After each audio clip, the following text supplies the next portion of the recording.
Thinking Aloud. Conversations on the leading edge of knowledge and discovery with parapsychologist Jeffrey Mishlove. Hello and welcome. I'm Jeffrey Mishlove. Today I want to address the question of, are spirits real?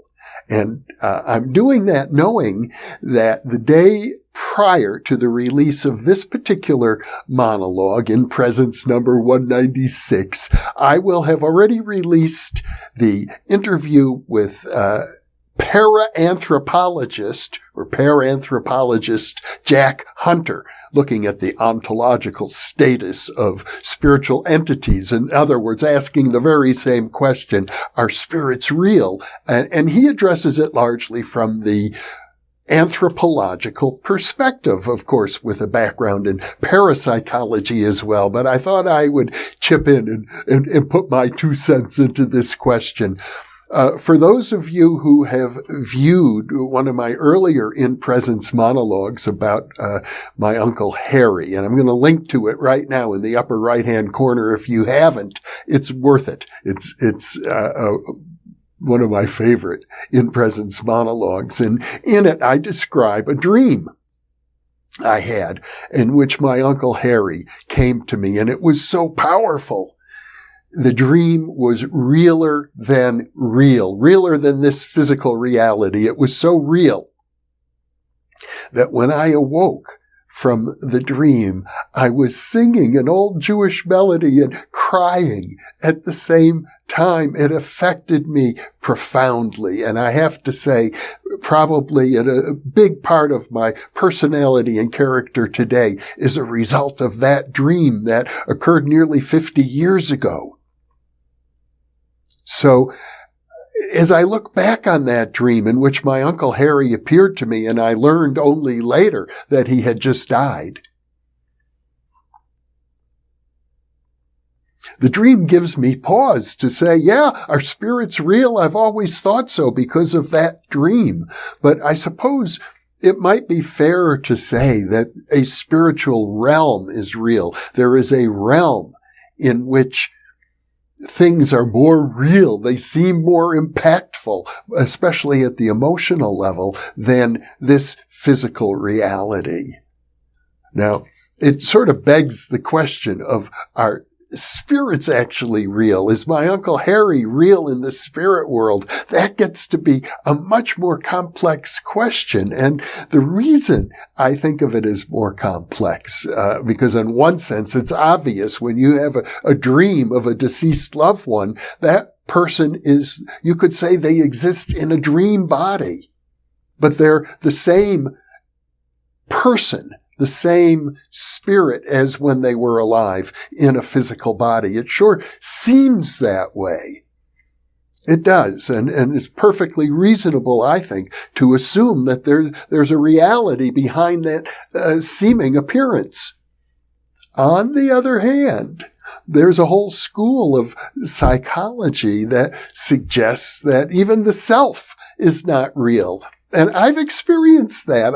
Back in the days when I was an undergraduate student, even long before my dream of Uncle Harry, I was making a diary. I was keeping a diary on audio tape. I turn on my tape recorder and record my impressions. And I, on one occasion, went through a lengthy monologue in which I explained to myself that I am not Jeffrey Mishlove. Jeffrey Mishlove is a label that was attached to this body when I was born by my parents. Jeffrey Mishlove has a historical identity, was born in Fond du Lac, Wisconsin on December 4th, 1946 at 1:20 a.m.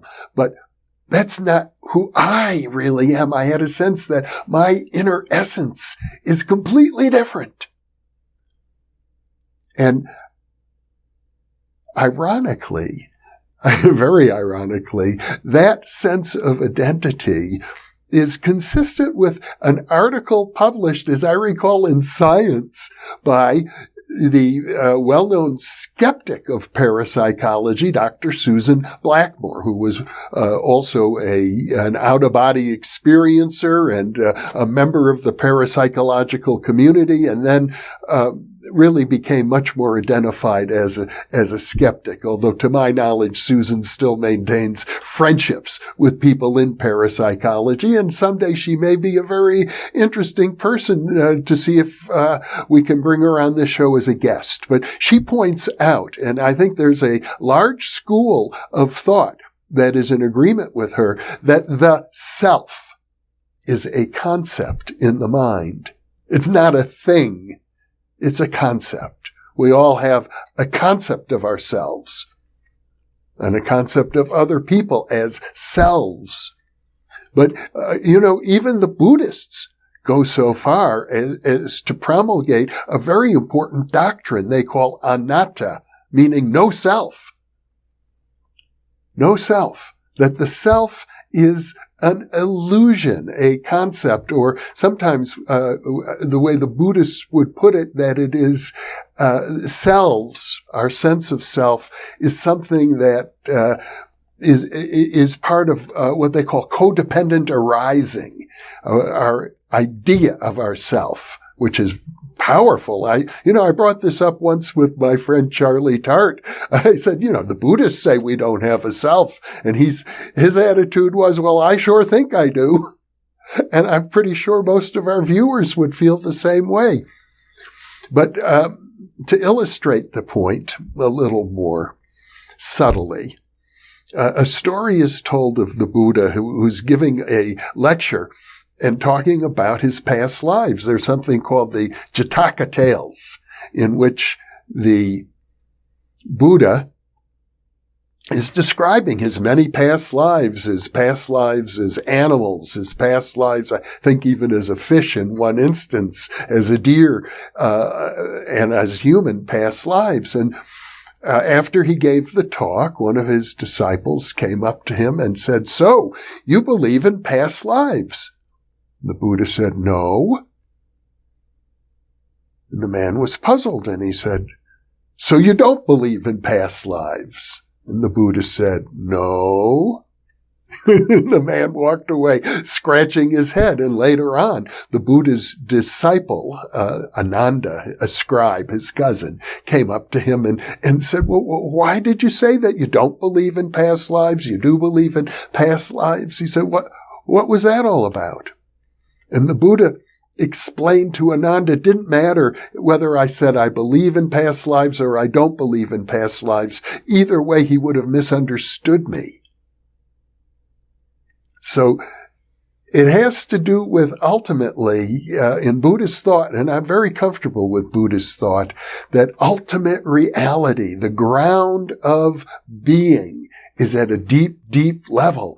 A level beyond all concepts, a level beyond all thought, something related to negation theology, that anything you can say about it is incorrect. That you can only negate everything. Once you've negated everything, you get there. That's one way of thinking about nirvana. And it's a way that some theologists in the Western tradition also think about God. It's beyond all definition, all characterization. That's at a very deep level. But then there are these notions of sheaths. Most of us don't live our lives at that deepest level. I think it's essential that we understand that we are connected to the whole universe, to everything, because we are part of that ground of being. We only exist by virtue of the ground of being that connects us to the entire universe. I think that is like kindergarten spirituality. It is so essential. But we are in the physical world. Most of us are identified with our physical body. That's our sense of self. And spirits don't have physical bodies. Spirits, you might say, they have a dream body, an astral body, an etheric body, a mental body, a Buddhist body. There are these notions of sheaths that cover the spirit. And The thing is, they all fall away at some point. In the ultimate state of samadhi or nirvana, there are no more sheaths left. You're bare naked. And when you're bare naked, maybe there's nothing at all. So there's this sense that spirits exist, spirits are real at one level. You might say in the astral plane, they're really real.